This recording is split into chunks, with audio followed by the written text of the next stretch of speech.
எல்லாருக்கும் ஷாலோம். கேரளாவோட ரொம்ப ஸ்பெஷலான ஒரு ரெசிபி தான் பூசணிக்காய் எரிசேரி. இது பார்த்திங்கன்னா ரொம்ப ஹெல்த்தியான ஒரு ரெசிபியும் கூட.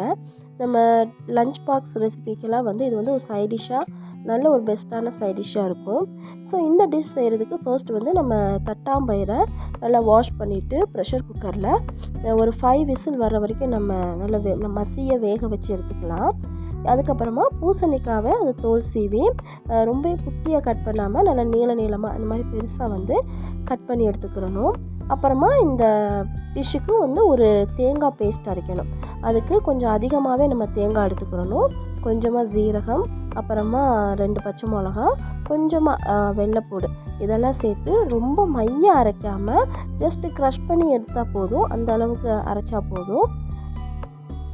ஸோ இந்த அளவுக்கு நமக்கு தேங்காய் அரைச்சா போதும். இப்போ பார்த்திங்கன்னா பயிரும் நல்லா வெந்து வந்துடுச்சு. ஸோ இதில் நம்ம பூசணிக்காய் ஆட் பண்ணணும். பூசணிக்காவை குட்டியாக கட் பண்ணால் குழஞ்சிடும். அதனால் கொஞ்சம் பெருசாகவே கட் பண்ணிக்கோங்க. இப்போ எல்லாம் மிக்ஸ் பண்ணியாச்சு.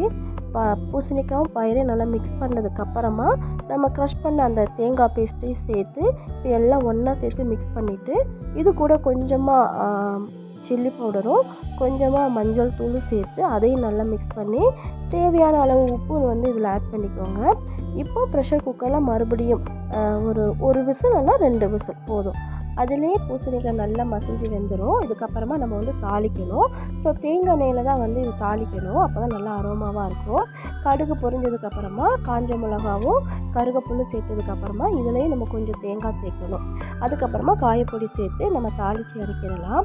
ஸோ இந்த டிஷ்ஷுக்கு பார்த்திங்கன்னா வெங்காயமும் சேர்க்க தேவையில்லை, தக்காளி சேர்க்க தேவையில்லை. இது 2 இல்லாமலே ரொம்ப சூப்பராக நல்ல ஒரு டேஸ்டான ஒரு டிஷ்ஷு தான் இது. ஸோ இந்த டிஷ் ரச சாதம், அப்புறம் மோர் குழம்புக்கு, அப்புறம் வெரைட்டி ரைஸ் எல்லாத்துக்குமே சூப்பரான ஒரு சைட் டிஷ்ஷாக இருக்கும். என் பொண்ணுக்கு நான் லஞ்சுக்காக பேக் பண்ணிட்டு இருந்தேன். ஸோ நீங்கள் இந்த டிஷ் கண்டிப்பாக ட்ரை பண்ணுங்கள். உங்களுக்கு ரொம்ப யூஸ்ஃபுல்லாக இருக்கும். ரொம்ப தேங்க்யூ.